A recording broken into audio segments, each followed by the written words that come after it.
Document retention is always a questionable area for employers, and particularly for I-9s with the penalties, as we've discussed. Really, what are the requirements for retention of these I-9 forms and any documentation?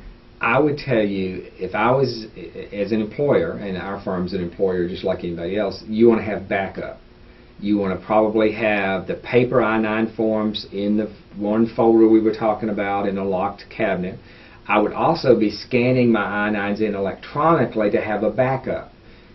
Say maybe I get an ICE officer coming for an audit, and I want to produce copies of the I-9 forms. I want to have a backup copy to make sure that I can locate them in a short time notice, especially if I've got multiple locations, and I just want to have a backup. I don't want to depend on that one file and not be able to find it.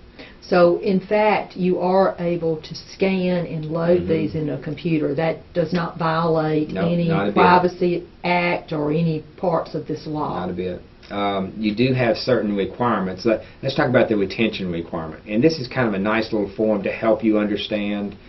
You have to retain an I-9 form for 3 years from the date it was filled out, completed, or from 1 year after the employee leaves you, whichever is longer. Say somebody has worked for me for 6 months. I've got to retain that I-9 form for 2 years and 6 months after they leave my employment. Say if they worked for me for 4 years, I've got to retain that I-9 for 1 year after they left my employment. Does that? It makes sense, okay. But it's just more paperwork to keep up with. That's why this form would be very valuable.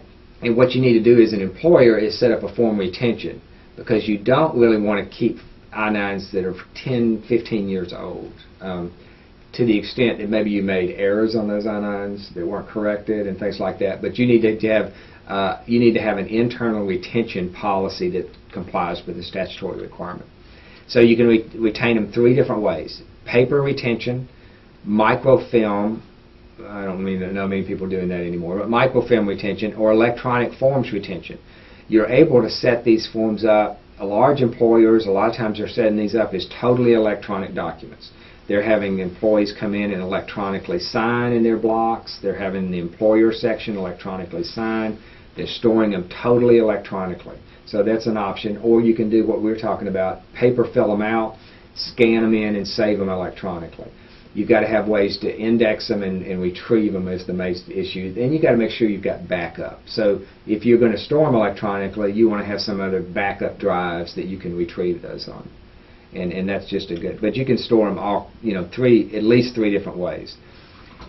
So as I was talking about, reasonable controls to ensure the integrity, the accuracy, and the reliability. Reasonable controls designed to prevent and detect unauthorized or accidental creation of, or addition or alteration. You want to make sure they can't be altered, that they're static documents.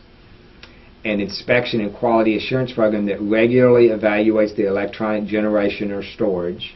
An indexing system that permits the identification and retrieval.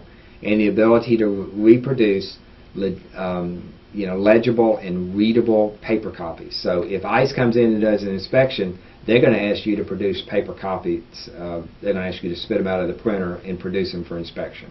Well, I guess the other thing that comes to my mind is be sure there are 2 people that have access, because what if the main one is on vacation when ICE walks in the door? Has a password and, where are they? Yeah. Yeah, you do need to have some redundancy. And, using maybe your accountant or somebody else like that would be a good backup as well. All right, let's talk about next tips